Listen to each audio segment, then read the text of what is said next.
Hey everybody, it's Jeremy. Welcome back to EA Tetragrammaton, where we are playing This is turn 79. Let's jump into things. Okay, so we've got a whole bunch of stuff going on. Top of the round, we have been attacked by brass claw horrors, a bunch of them, versus a wee lass who got literally none of her bodyguards to come with her. Which is unfortunate. She's dead. That sucks. Probably for the best, truth be told. Gudu 57 was attacked by 8 soul horns. He did get people to come with him. Pluses him up.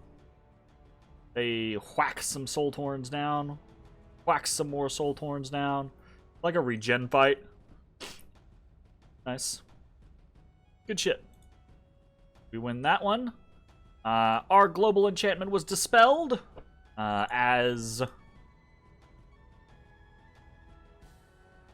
Hinam has put up Earthblood Deepwell over us. Okay, no big deal.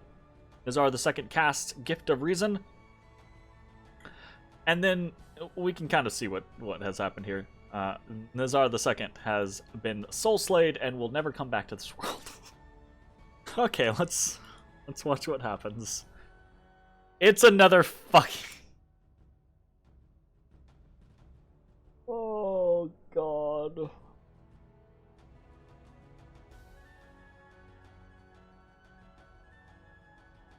Oh, fucking A. Yeah, it's another slave to unreason. He's put up time stop. He's enslaving the minds of peoples, trying to paralyze us. We get body ethereal off. We get strength of Gaia off. Unfortunate. Where's what is?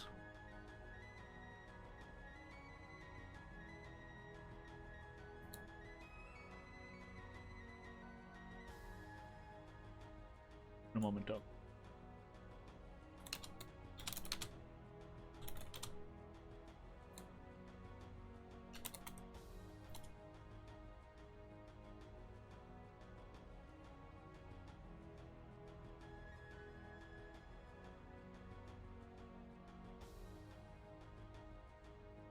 Okay, so he's gotten one of our Kusarikus.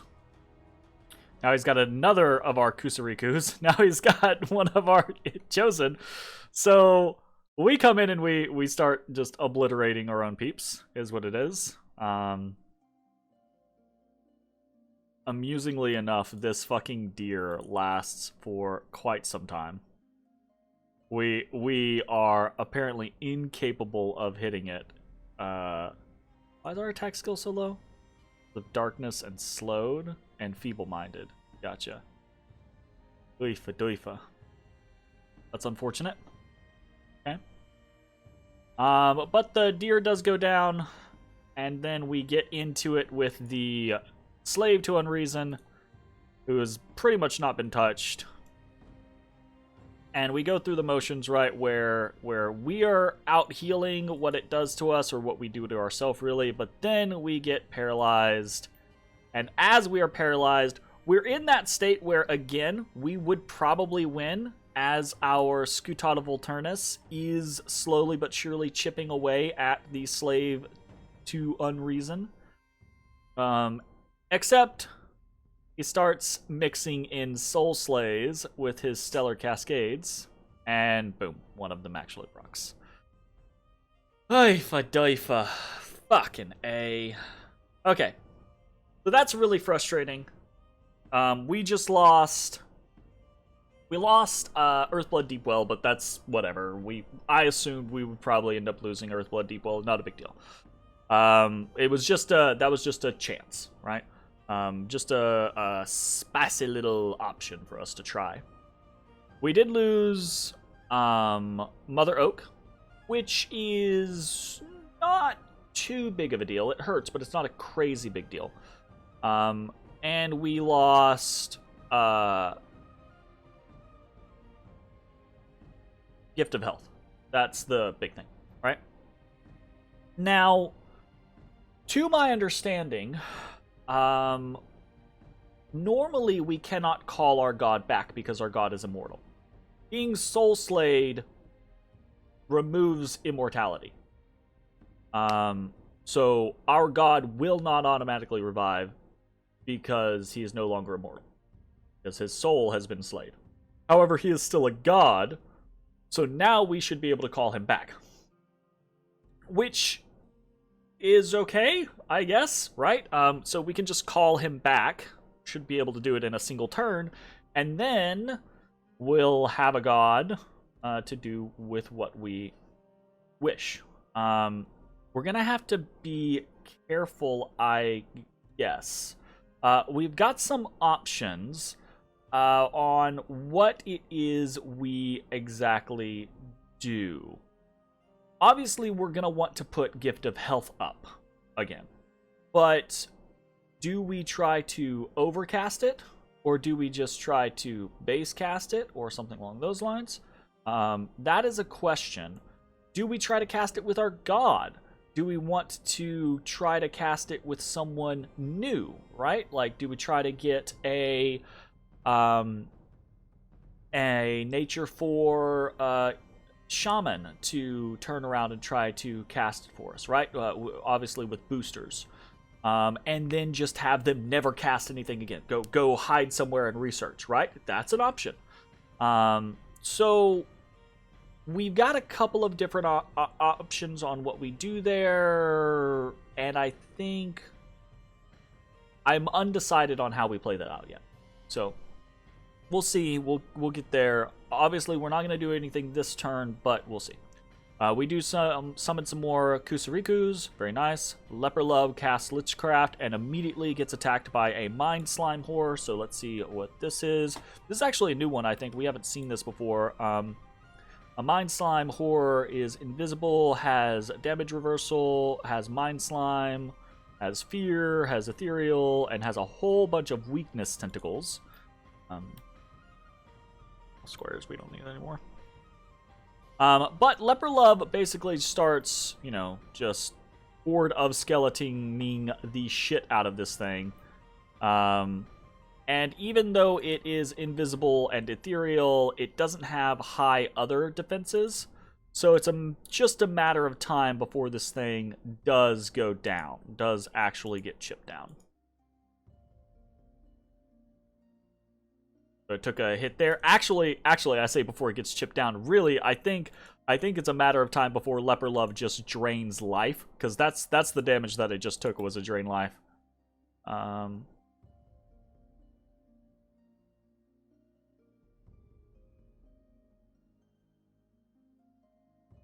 But these skeletons are keeping it focused. Yay, I think someone actually hit him. So, someone hits him, kills him, done. The Leper Love loses 3 of his Enki Chosen, but kills the Mind Slime Horror. Very cool. We get 8 slaves in Tesiphon. We've got a couple of battles. We've got a bunch of battles. Let's blitz through these, shall we? We attack in Andoria. This is an Earth Gudu. Summon Earth Power. Earth Elemental. Earth Elemental. And our Earth Elementals promptly destroy most of what they're going up against, except for this Minotaur Lord. And it's just, at the end, it's just this Minotaur Lord left, right? But both Earth Elementals are dead, and there's so much HP compared to this Gudu, who did get shot, by the way, and dropped to very, very low health. And since there's so much HP gone, he routs. So, unfortunate loss there in Andoria. We witness an attack by Lanka in Sleepy Mountains. So this is actually fun to watch this type of shit. So we get to see what's going on with Lanka, and this is up against a holy fuck ton of stuff. So, whole bunch of barbs. We've got a monolith, crazy stacked monolith over here. A bunch of watchers, right? And he's got a vampire lord with a single slave. He's got a daikini with a single slave, a flesh eater, vine shield, horned helm, copper plate, boots of the messenger, ring of the warrior, and girdle of might. So a whole bunch of reinvigoration. And then he's also got a Raksharaja over here, right, with a flesh eater and a smasher. Again, kind of a similar setup with ring of the warrior, girdle of might, boots of the messenger, copper plate, horned helmet, all this good stuff. And then a shaman who's just got boots of the messenger over here and some gems. So let's watch what they do. So we get a blessing out, we get invulnerability out, we get luck out. We get bloodlust. Which is bloodlust? Is bloodlust? I think bloodlust is berserker, isn't it? Yeah, bloodlust is berserker. Maybe. No, it's not berserker. I don't know what bloodlust is. We got a raise dead and a luck. We got a mist cast by the daikini. Holy Avenger, body ethereal.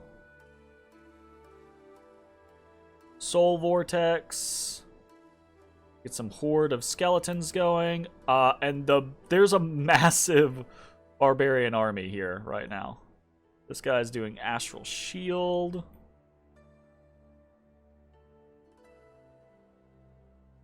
Okay, and our shaman has done whatever it is he needs to do. He's leaving. We get more hordes of skeletons coming from the vampire lord. The Raksharaja and the daikini are entering into combat. The Raksharaja's out first. The daikini is just mist-formed. And it basically turns into, can this Raksharaja and daikini deal with these? And the answer is almost a resounding, yeah, fucking absolutely. A Raksharaja and a daikini can slaughter these fucking barbarians. Like, the Raksharaja on its own could slaughter these barbarians. But then they have to get through... They have to get through all this stuff. And they actually... Yeah, he's got shock resistance 35, and she's got shock resistance 40. So they are well prepared to handle those watchers.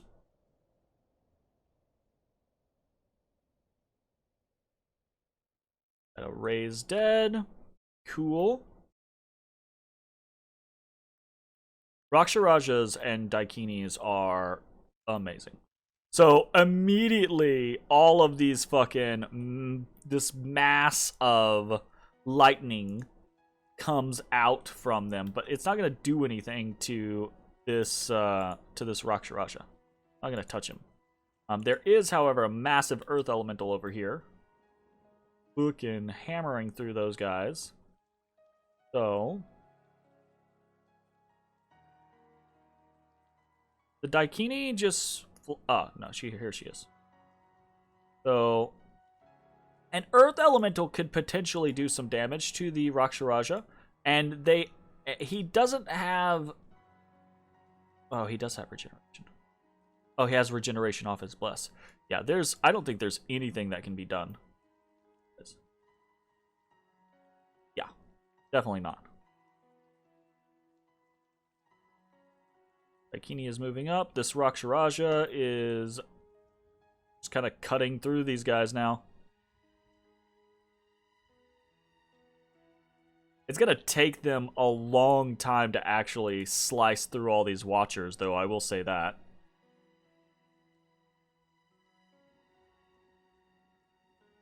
And can they... I guess the question is can they break the monolith?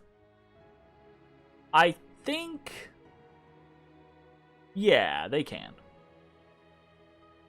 Well, if the monolith was throwing fucking gifts of heaven at the right targets, then might actually be able to do something.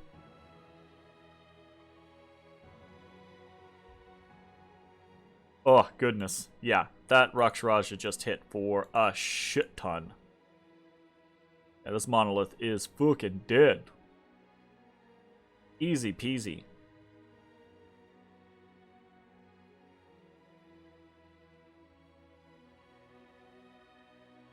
Well, I say that. Yeah, it's still dead. I was gonna say, like, if it can keep them paralyzed, then maybe it can do something, but nope. Alright, so that was really cool. Where was that? That was Sleepy Mountains. So that was over here in we just pinged that province with our scrying from Agartha. So really cool to see that right then. That's a fucking stacked ass throne. So that's really cool.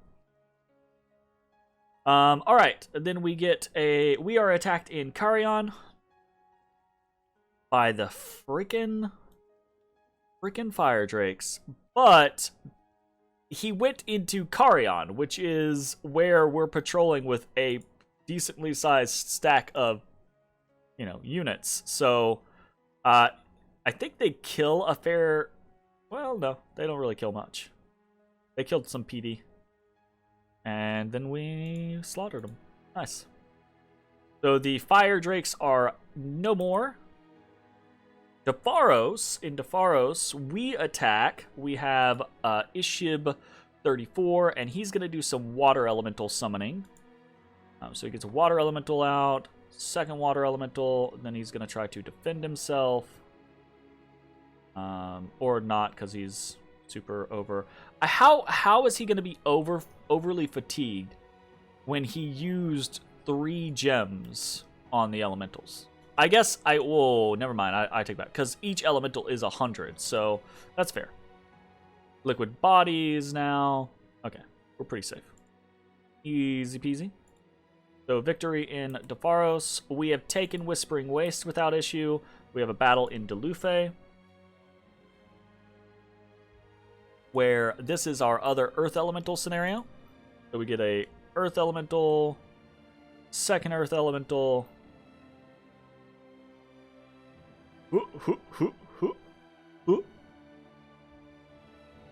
And this time our Earth Elementals beat the Minotaurs and Archers. Fantastic. So we win in Delufe. We take Yellow Caves. Awesome. We take a fight in Flower Meadow Fortress at the actual fortress itself. And this should be pretty easy. We communion up. All our stuff comes out. Actually, we're not even casting all of our big things, because apparently it's not necessary. Bunch of Blade Wind comes out. Very nice. Easy victory. We lost a Chosen and 2 Spear Guard. And then in Monarch Woods, we have a very small force attacking basically nothing. We go into Soul Slay mode and yeah, just fucking zap the shit out of everything. Very nice. Get the kill with the final Soul Slay. Sweet. We lost 1 Pegasus Rider and 1 Solus. Sweet. Unexpected event. We got some gold in Neotha, and then we got minus Dominion and plus Turmoil in Troll Peaks. Did a bunch of patrolling. Great. What is happening this turn? Well, all right. So this was a rough turn for us. Truth be told, we lost our god. It lost us 2 globals that we actually cared about: Mother Oak and Gift of Health. We will get Gift of Health back up. We've got plenty of nature gems. We get a bunch of nature gems per turn. We might, I might.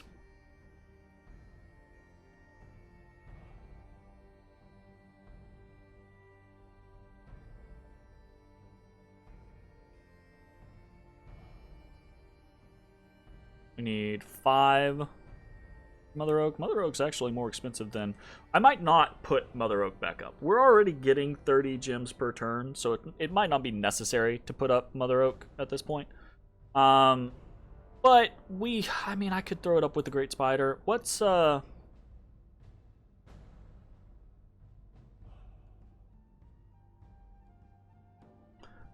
That's not a bad idea. Let's just do that. We're gonna be risky. And we're gonna throw up a no bonus. We'll do 1 bonus, Mother Oak. And if we're successful, great. That's another 10 gems. If not, then we're not gonna worry about it. And if this spider gets attacked, and dies, which it likely will get attacked and die.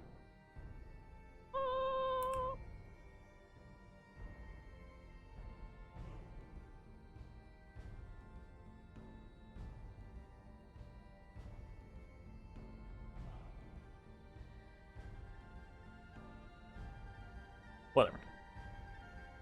We'll see if that works. This is just kind of like, honestly, it's kind of throwaway at this point. What else? What are we doing this turn? We are, there are 2 Pangea provinces left. We are going to attack, again into Andoria to see how that goes.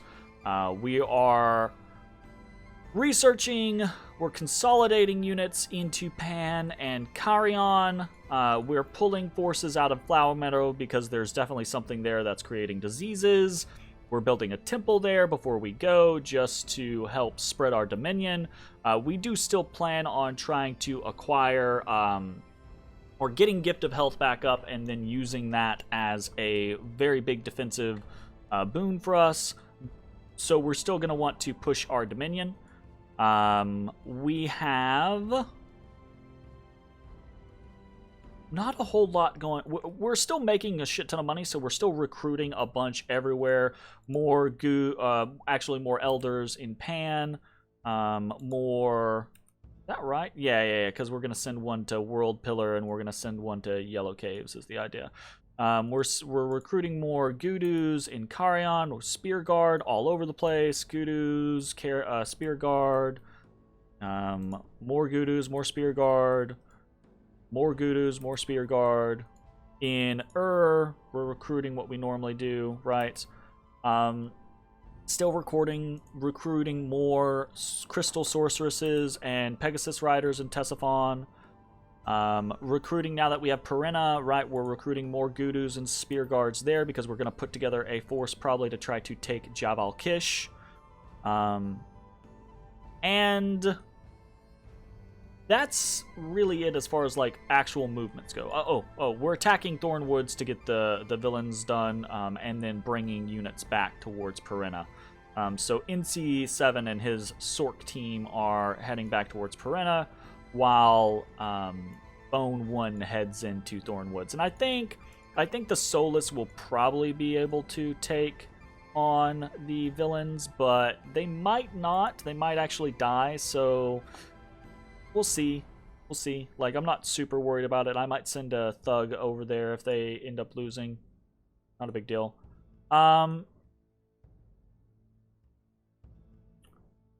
We've got Call God going on in Kohnberg and in Titan's Breath. We should have our god back next turn. We're doing, I don't know, about 60 points worth of Call God just to make sure, just so that we're a little overcast. So we should be fine there. In we're doing another Tartarian. We're forging another Skull Staff. We're going to cast Mother Oak, summon some Kusarikus, Lightless Lanterns, Ring of Warning, Rinse Repeat. We have our spare Lich now, and we have our first Tartarian. We ended up getting a kind of a meh scenario. This is a Earth 3, Death 2. The combination is not fantastic. It's not going to allow us any crazy thing that we couldn't do before, as far as I'm aware. I guess I could look. I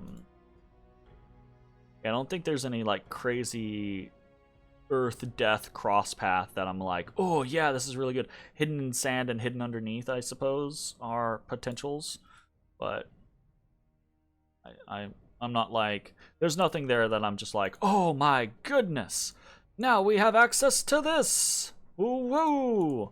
You know, which is fine though, because this Titan is not useless by any stretch of the imaginations. Earth 3 is still very strong for thugging, right? It's still a Titan. It still has very high HP. We could do a lot of different things with this, but really, realistically, what this is probably going to be is this is going to be a very easy Army of Lead or Army of Goldcaster, right? You put a pair of Earth Boots on this bad boy, and it's Earth 4. You do Summon Earth Power, and boom, you're Earth 5. You've got Army of Lead or Army of Gold online. Easy peasy. So that is probably going to be the plan for our first Tartarian. So I'm sending her towards the Han-Mictlan border. And that's really all that's happening in the capital. So let's talk about why am I sending her towards the Pan-Mictlan border. Well, if we check the globals, you're going to notice we have Well of Misery up, right? Obviously. We lost our Gift of Health and our Mother Oak. But Hinnom took Earthblood Deepwell back from us. So why is Earthblood Deepwell not on this? It's because it's not on this because the same shit's happening to Hinnom, right? That's what happened to Hinnom the turn before when they lost Riches from Beneath and Earthblood Deepwell is a horror attacked their god and killed their god. And then this turn, they recast Earthblood...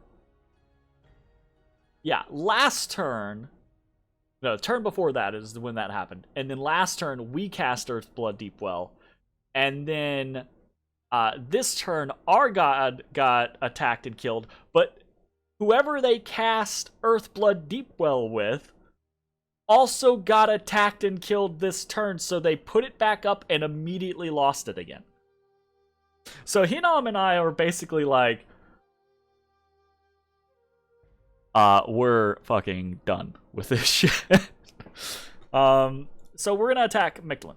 This is not gonna happen. This is not gonna happen this turn. This is not gonna happen immediately, but it is going to happen probably within the next couple of turns. We are going to have alteration. I'm probably going to wait for Alt 9.